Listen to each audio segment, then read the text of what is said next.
നേരം സന്ധ്യയാകുമ്പോൾ പിള്ളേരെ വിളിച്ചിരുത്തി. മണ്ണെണ്ണവളൊക്കെ ഉള്ളായിരുന്നു, വലിയ വീടില്ലായിരുന്നു, ഓരോരുത്തർക്കും ഓരോ മുറിയില്ലായിരുന്നു.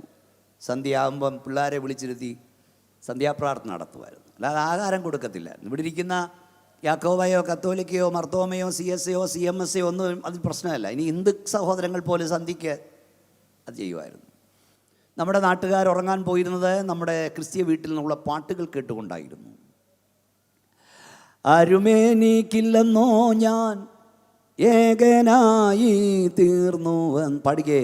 ആരുമേനി ഏകനായി തീർന്നുവെന്നു മാനസത്തിനാദി പൂണ്ടു ഖേദിപ്പാൻ സാധു അന്ധനായി തീർന്നിടല്ലേ ദൈവമേ. സാധു അന്ധനായി തീർന്നിടല്ലേ ദൈവമേ. മകേശ കരുണേശ പൊന്നുദാദാ നീ എനിക്കായി ചൊല്ലുന്നു. സന്ധ്യയാകുമ്പം മക്കളെ വിളിച്ചിരുത്തി പാടും. മക്കളെ ആരുമില്ലെന്ന് നിനക്ക് തോന്നരുത്. അമ്മാച്ചൻ നോക്കിയില്ലേലും കൊച്ചപ്പൻ നോക്കിയില്ലേലും ഉപ്പാപ്പൻ കരുതിയില്ലേലും നമ്മളെ കരുതുന്ന ഒരു ദൈവം സ്വർഗത്തിലുണ്ട്. ഇത് വേഴ്സ് വീവിൽ നിന്ന് പഠിച്ചതല്ല, സിയോൻ ഗീതാവിൽ നിന്ന് പഠിച്ചതല്ല. അപ്പൻ പാടി കേട്ട് പഠിച്ചു അല്ലേ? ഞാൻ ചോദിക്കട്ടെ, എനിക്ക് സമയമില്ല, നിർത്തണമെന്നുണ്ട് നേരത്തെ. അതുകൊണ്ടാണ് നേരം വെളുക്കുമ്പോൾ ഒരു പാട്ടുണ്ടായിരുന്നു അല്ലേ? ഇതുമായിരുന്നു പാടുന്നത്. കൊടുങ്കാറ്റുണ്ടി വനത പാടിക്ക പ്രിയനേ എന്നെ വിടല്ലേ. കൊടുങ്കാറ്റുണ്ടി വന പ്രിയനേ എന്നെ വിടല്ലേ. കൊതിയോടു ഞാൻ മാറുന്നേ എൻ്റെ സങ്കടം. രാവിലെ എഴുന്നേറ്റ് മക്കളെ ഇരുത്തി പാടുമ്പോൾ മക്കളെ ഒന്നും കണ്ട് പ്രശംസിക്കാനില്ല. ഒരു ദിവസം നമ്മൾ ഇവിടെ നഗ്നരായി ഇല്ലാതെ പോകും. ഇതൊക്കെ പഠിപ്പിച്ചവരായിരിക്കുന്നവര്. ഞാൻ ചോദിക്കട്ടെ, ഇന്ന് രാവിലെ മക്കളോടുകൂടെ ഇരുന്ന് വേദപുസ്തകം വായിച്ച് പ്രാർത്ഥിച്ച് എത്ര പേരുണ്ട്? കൈപൊങ്ങില്ല പലരുടെയും. ഇന്നലെ രാത്രി മക്കളോടുകൂടെ ഇരുന്ന് വേദപുസ്തകം വായിച്ച് പ്രാർത്ഥിച്ച് എത്ര പേരുണ്ട്? വൈകുന്നേരം ആകുമ്പം ടിവിയും തുറന്നിട്ട് ടിഷ്യൂ പേപ്പർ എടുത്ത് കൈലേസും എടുത്ത് അങ്ങ് ഇരിക്കുക, കണ്ണുനീരിലൊപ്പാൻ. എങ്ങനെ ഒളിച്ചോടാവുന്ന മക്കളെ പഠിപ്പിക്കുക. Without Christ you are A zero, with Christ you are A hero. ഇന്നലെ എന്നെ വിളിച്ച് യേശുദാസ് ഓസ്ട്രേലിയയിൽ നിന്ന്. ഞാൻ ബാംഗ്ലൂരിൽ വന്നപ്പോൾ എവിടെ മലയാളി ഉണ്ടോ അവിടെല്ലാം ഞാൻ പൊയ്ക്കൊണ്ടിരിക്കുക. 3 ദിവസം മുമ്പാണ് കുവൈറ്റിൽ നിന്ന് വന്നത്. 3 ദിവസം ബാംഗ്ലൂരായിരുന്നു. നമുക്ക് നഷ്ടപ്പെട്ടുകൊണ്ടിരിക്കുന്നത് എന്താണെന്നറിയാമോ? കുടുംബ പ്രാർത്ഥന പോയി. ഡോളറും ചെക്കും പണവും വാരാൻ ഓടി തകരുക. മക്കളെ എന്നെ നോക്കുന്നോ നിങ്ങൾ? നിങ്ങളുടെ വീട്ടിൽ തീ കത്തിയില്ലെങ്കിലും പുക ഉയർന്നില്ലെങ്കിലും ആരാധനയുടെ തീ ഉയരാതിരിക്കരുത്. പ്രാർത്ഥനയുടെ പുക ഉയരാതെ എല്ലാവരും ഒന്ന് കൈയടിച്ച ശക്തിയോട് ദൈവത്തിന് സ്തോത്രം പറ. നിങ്ങൾ ആരാധന മുടക്കരുത്. ഒരാളിൻ്റെ ശമ്പളം കൊണ്ട് ജീവിക്കേണ്ടി വന്നാലും അമേരിക്കയിൽ ഞായറാഴ്ച ഇരട്ടി ഡോളർ കിട്ടും. കുവൈറ്റിൽ ദിനാർ ചിലപ്പോൾ ഇരട്ടി കിട്ടും, ദിറാംസ് കിട്ടും. മക്കളെ ആരാധന മുടക്കരുത്. ദൈവത്തിന് വേണ്ടിയുള്ള ഇന്നത്തെ നിന്റെ നഷ്ടങ്ങൾ നാളത്തെ വലിയ നേട്ടങ്ങളാണ്. ദൈവത്തെ മാറ്റി നിർത്തിയുള്ള ഇന്നത്തെ നിന്റെ നേട്ടങ്ങൾ നാളത്തെ വലിയ നഷ്ടങ്ങളാണ്. അത് കല്യാണമായാലും അത് തന്നെ. മക്കളൊക്കെ ഓർത്തോണം. ഇവിടെ അല്ലാതെ ഇവിടെ പറയാനാ? വലിയ ദൈവശിക്ഷണത്തിൽ വളർത്തപ്പെട്ടവരാ നിങ്ങൾ. ആർത്തി പിടിച്ചോടരുത്. എല്ലാവരോടും ഞാൻ പറയാം. ഇപ്പം ചുരുക്കം പറഞ്ഞ ഈയിടെ ഒരു അമ്മച്ചി എന്നോട് വന്ന് പറഞ്ഞു, എൻ്റെ പാസ്റ്ററെ കരഞ്ഞ ദൈവമാണോ ഇവിടെ നിൽക്കുന്നത്, എനിക്കിഷ്ടമാണ്. എപ്പോഴും എന്നോട് പറയും, പാസ്റ്റർ കല്യാണത്തിന് വന്നാൽ കരയാതെ പോകാനൊക്കെ ഇല്ലെന്ന്. യേശുദാസിൻ്റെ അനിയനാ. എന്നോട് പറഞ്ഞ് പ്രാർത്ഥിച്ച് പിള്ളേരെ ഓരോരുത്തരെ താക്കി. ഒരുത്തൻ കാനഡ, ഒരുത്തൻ UK, ഒരുത്തൻ ഓസ്ട്രേലിയ, കൂടെ ആരുമില്ല. അമ്മച്ചിക്ക് പോകാൻ 3 വീസയുണ്ട്, പോകാൻ വയ്യ, തണുപ്പാ. ഇവിടെ ഒരുത്തനെങ്കിലും കൂടെ നിൽക്കേ, അവസാനം ഒരു തുള്ളി വെള്ളം ഒഴിച്ചു തരാം. ഭീമോനച്ചൻ ഇങ്ങനെ പ്രസംഗിക്കുന്നവനാ. എന്തിനാ ഇതൊക്കെ? കണ്ണടച്ച് തുറക്കുമ്പോൾ ഇതൊക്കെ ഇട്ടിട്ട് പോകില്ലേ? നേടാവുന്നൊക്കെ നേടെ, അതൊന്നും അല്ല വലുത്. നിന്റെ തലമുറ മുട്ടിമേ നിൽക്കാൻ പഠിപ്പിക്കണം. അല്ല, ഇതൊക്കെ വട്ടപൂജ്യമാണ്. കർത്താവിനോടൊപ്പമുള്ള ജീവിതമായിരിക്കണം. വളരെ പ്രധാനപ്പെട്ടൊരു വാക്യം വായിച്ചിട്ട് നിർത്താം. 64-ാം വാക്യം. അപ്പം മണവാളം പ്രാർത്ഥിക്കുകയായിരുന്നു കേട്ടോ. അപ്പം അവിടെ നിന്നോ, പോകണ്ട, നമുക്ക് തീരാൻ നിൽക്കുക. പാട്ടൊക്കെ ഇടയ്ക്കൊക്കെ വരും. റിബേക്കയും തലപൊക്കി, എല്ലാവരും ശ്രദ്ധിച്ച് കേട്ടെ. റിബേക്കയും തലപൊക്കി ഇസഹാക്കിനെ കണ്ടിട്ട് ഒട്ടകപ്പുറത്തു നിന്ന് ഇറങ്ങി. ഹലോ, എല്ലാവരും ശ്രദ്ധിച്ചേ. ഒട്ടകപ്പുറത്തു നിന്ന് ഇറങ്ങി. അടുത്തത്, അവൾ ദാസനോട്, വെളിമ്പ്രദേശത്ത് നമ്മെ എതിരേറ്റ് വരുന്ന പുരുഷൻ ആരെന്ന് ചോദിച്ചതിന് എന്റെ യജമാനൻ തന്നെ എന്ന് ദാസൻ പറഞ്ഞു. ഉടനെ വായിക്ക് പാസ്റ്റർ, ഉടനെ.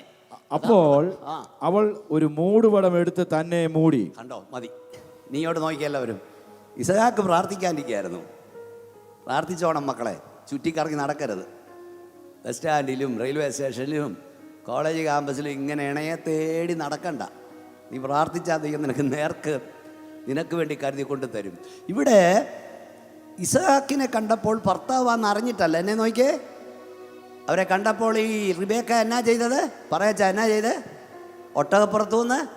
ഒട്ടകപ്പുറത്തേക്ക് ചാടി കയറിയെന്നാണോ? ഒട്ടകപ്പുറത്തുനിന്ന് താഴെ ഇറങ്ങി. നരച്ചവൻ്റെ മുമ്പിൽ എഴുന്നേൽക്കണമെന്നും പുരുഷനെ ബഹുമാനിക്കണമെന്നും നിന്റെ വീട്ടിൽ വെച്ച് മക്കളെ പഠിപ്പിച്ചു വിടണം. ഫെമിനിസ്റ്റുകൾക്ക് ഞാൻ പറഞ്ഞ് ഇഷ്ടപ്പെടത്തില്ല. ഒരു പുരുഷൻ്റെ മുമ്പിൽ വരുമ്പം കാലുമേ കാലും കയറ്റി ഇരുത്താനല്ല പഠിപ്പിക്കണം മക്കളെ, എഴുന്നേക്കാൻ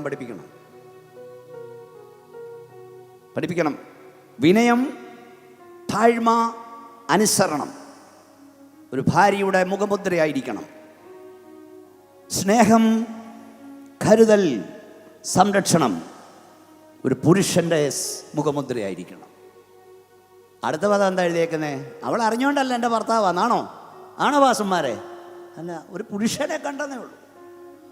എലയാസർ വിളിച്ച അതാരാ? എലയാസർ പറഞ്ഞു, എൻ്റെ യജമാനനാണ്. ഉടനെ അവൾ എന്തോ ഇതെന്ന ഭാഷ വായിക്കും. ഉടനെ അവൾ ഒരു മൂടുപടം എടുത്ത് തന്നെ മൂടി. കല്യാണമാലയ്ക്ക് ചെറുക്കനെ കണ്ടപ്പോൾ വല്ല തുണിയും കൂടെ വലിച്ചെറിയില്ലേ? ഉള്ള തുണിയും കൂടെ അങ്ങ് മാറ്റി. എക്സ്പോസ് ചെയ്തെന്നല്ല,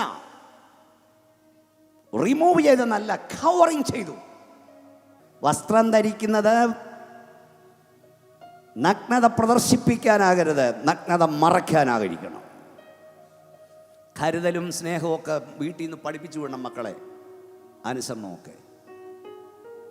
അടുത്തത് അവളുടെ വിവാഹത്തെക്കുറിച്ചാണ്. ഇംഗ്ലീഷിൽ വാക്യം വായിക്കുക. അപ്പോൾ വളരെ മലയാളത്തിൽ നിന്ന് വായിച്ച വേണം. അതിൻ്റെ 66-ാം വാക്യം. താൻ ചെയ്ത കാര്യമൊക്കെയും ദാസൻ ഇസഹാക്കിനോട് വിവരിച്ചു പറഞ്ഞു. ഇസഹാക്ക് അവളെ തന്റെ അമ്മയായ സാറയുടെ കൂടാരത്തിൽ കൊണ്ടുപോയി. അവൻ റിബേക്കയെ പരിഗ്രഹിച്ച് അവൾ അവന് ഭാര്യയായി. ഇംഗ്ലീഷിൽ കുറച്ച് ക്ലിയർ ആണ്, മലയാളത്തിൽ മനസ്സിലായില്ല. Isaac brought her into the tent of his mother Sarah and he married Rebecca. അവൻ വിവാഹം കഴിച്ചു. കണ്ടോ, ചുമ്മാ അങ്ങ് ഭാര്യയാകില്ല. ഇതുവരെ അവർ ഭാര്യയും ഭർത്താവായിട്ടില്ല. And he married Rebecca, so she become his wife. വിവാഹം കഴിക്കാതെ ഭാര്യയാകില്ല. സുപ്രീം കോടതി പോലും പറഞ്ഞിട്ടുണ്ട്, ഭർത്താവാകില്ല. And he loved her, and as Isaac was comfort after his mother's death. അവൾ അവളെ വിവാഹം കഴിച്ചു, അവൻ അവളെ സ്നേഹിച്ചു. കല്യാണം കഴിക്കുന്നതിന് മുമ്പ് സ്നേഹിച്ചെന്നല്ല, കഴിച്ച ശേഷം സ്നേഹിച്ചൊരുത്തിയ ഭാര്യയാക്കിയൊന്നല്ല, വിവാഹം കഴിച്ച ശേഷം സ്നേഹിച്ചു. ഇതൊക്കെ പറയണേ പാസ്റ്റർമാരെ. മറ്റൊരു വ്യാഖ്യാനം, he loved her deeply and she was a special comfort to him after the death of his mother. മലയാളത്തിൽ എഴുതിയിരിക്കുന്ന മരണദുഃഖം മാറിയെന്നല്ല, മരണദുഃഖം മാറില്ല, എന്നാൽ ആശ്വാസമാകാൻ കഴിയും. മക്കളെ, മോളെ, നീ ചെല്ലുന്ന വീടിന് നീ ഒരാശ്വാസമായി മാറട്ടെ. പെൺകുട്ടികൾ ചെല്ലുന്ന വീടിന് ഒരു ആശ്വാസമാകട്ടെ. ജോബിൻ, അനിഷ, എൻ്റെ മുഖത്തേക്ക് നോക്കൂ. വളരെ പ്രധാനപ്പെട്ടൊരു കാര്യം ഞാൻ പറയുന്നു. Love together. നിങ്ങളൊന്നിച്ച് സ്നേഹിക്കണം. എങ്ങനെ സ്നേഹിക്കണം? യേശു കർത്താവ് സ്നേഹിച്ചതുപോലെ. യേശു കർത്താവ് എങ്ങനെയാണ് സ്നേഹിച്ചേ? സൗന്ദര്യം കണ്ടല്ല, ആരോഗ്യം കണ്ടല്ല, പണം കണ്ടല്ല, സമ്പത്ത് കണ്ടല്ല, കുടുംബമഹിമ കണ്ടല്ല. നിൻ്റെ ഭർത്താവിനെ മോളെ പണം ഉണ്ടെങ്കിലും ഇല്ലേലും, നിൻ്റെ ഭാര്യയ്ക്ക് സൗന്ദര്യം ഉണ്ടെങ്കിലും ഇല്ലേലും നിങ്ങൾ സ്നേഹിക്കണം.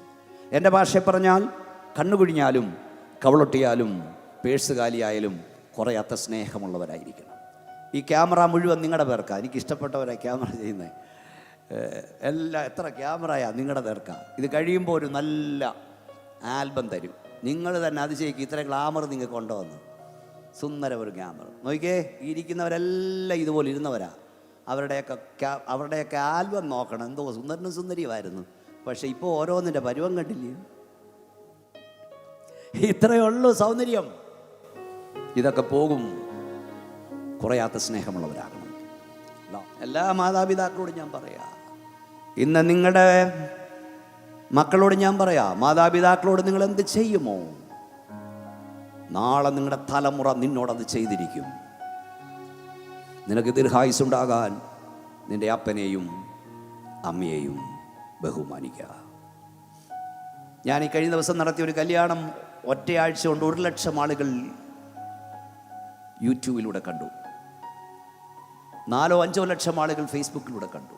അതിൽ ഞാനൊരു ചോദ്യം ചോദിക്കുന്നുണ്ട്. മക്കളോട് ഞാൻ ചോദിക്കുക, മക്കളെ നിങ്ങൾ രണ്ടുപേരും നല്ല അനുഗ്രഹിക്കപ്പെട്ട കുഞ്ഞുങ്ങളാണ്, നിങ്ങൾ ദൈവഭയമുള്ളവരാണ്. പക്ഷേ ഞാൻ ചോദിക്കട്ടെ മക്കളെ, അമ്മ കരയുന്ന രണ്ടുപേരും കണ്ടിട്ടുണ്ടല്ലേ? അമ്മ ചിരിക്കുന്ന കണ്ടിട്ടുണ്ട്. പപ്പ കരയുന്ന കണ്ടിട്ടുണ്ടോ? ഉണ്ടോ? ഉണ്ട്. പ്രാർത്ഥിക്കുമ്പോൾ അല്ലേ? അതുകൊണ്ട് പപ്പാമാർ കരയില്ലെന്നാണ് നിങ്ങൾ ചിന്തിക്കുന്നത്. പപ്പാമാർ കരയും. പക്ഷേ നിങ്ങൾ കാണാതിരിക്കുവാൻ അവർ ബന്ധപ്പെടും. ലോകത്തെ കുടുകുടാ ചിരിപ്പിച്ച ചാർലിൻ ചാപ്ലിൻ പറഞ്ഞു, പെരുമഴ പെയ്യാൻ ഞാൻ കാത്തു നിൽക്കും, മഴയത്തിറങ്ങി ഞാൻ കരയും, കാരണം എൻ്റെ കരച്ചിലാരും കാണരുത്. അപ്പന്മാർ ഉരുകുന്ന കണ്ടിട്ടുണ്ടോ? ഉരുകുന്നത് നിങ്ങൾ കണ്ടിട്ടില്ല. തൊട്ടടുത്തിരിക്കുന്നവർക്കറിയാം അപ്പൻ്റെ ഉരുക്കം. ഈ മനുഷ്യൻ ഉരുക. മൂത്തവോട് ഫീസ് ചോദിക്കുന്നു, കടക്കാരൻ വന്ന് കടം, വാടകക്കാരൻ വാടക. ഞാൻ എന്തിനാ ഇതൊക്കെ പറയുന്നതെന്നറിയാമോ? നിന്റെ അപ്പൻ ഇന്നലെ കൊണ്ട വെയിലാ ഇന്നത്തെ നിന്റെ തണൽ. ഈ അപ്പനെയാണോ വഴിയിലിറക്കി വിടുന്നേ? ഈ അമ്മയാണോ നീ വേദനിപ്പിക്കുന്നത്? ഞാനൊരു പദം കൊണ്ട് പറയാം, തൊട്ടിലുണ്ടായിട്ടും നെഞ്ചിലുറക്കിയ നിന്റെ അമ്മയെ കട്ടിലുണ്ടായിട്ടും വഴിയിലിറക്കി വിടരുത്. ഞങ്ങളുടെ കല്യാണത്തിന് വന്നുകൊണ്ട് ആർക്കെങ്കിലും ഒരു മാനസാന്തരം ഉണ്ടാകട്ടെ. ബർത്ത്ഡേയുടെ ഡെഫിനിഷൻ ലോകത്തിലെ മഹാരഥന്മാരോട് ചോദിച്ചു. അനേക മഹാരഥന്മാർ ഡെഫിനിഷൻ പറഞ്ഞു. നമ്മുടെ മുൻ പ്രസിഡന്റ് അബ്ദുൽ കലാം സാറുടെ ഡെഫിനിഷൻ പറഞ്ഞ് കേൾക്കണോ? ബർത്ത്ഡേ ഡെഫിനിഷൻ കേൾക്കണോ? മാതാപിതാക്കൾ പലരുടെയും കണ്ണുനീർ നിറയുന്നുണ്ട്, കുഞ്ഞുങ്ങളുടെയും. Thanks, God bless you. Abdul Kalam sir പറഞ്ഞ ഡെഫിനിഷൻ കേൾക്കണോ? നീ കരഞ്ഞപ്പോൾ നിന്റെ അമ്മ ചിരിച്ച ഒരേ ഒരു ദിവസം, അതാണ് ബർത്ത്ഡേ. നീ കരഞ്ഞപ്പോൾ നിന്റെ അമ്മ ചിരിച്ച ഒരേ ഒരു ദിവസം, ബാക്കി എല്ലാ സമയവും നീ കരയുമ്പോൾ നിന്റെ അമ്മ കരയുക. അമ്മയെ വഴിയിലിറക്കി വിടരുത്. അപ്പനെ സ്നേഹിക്കുക.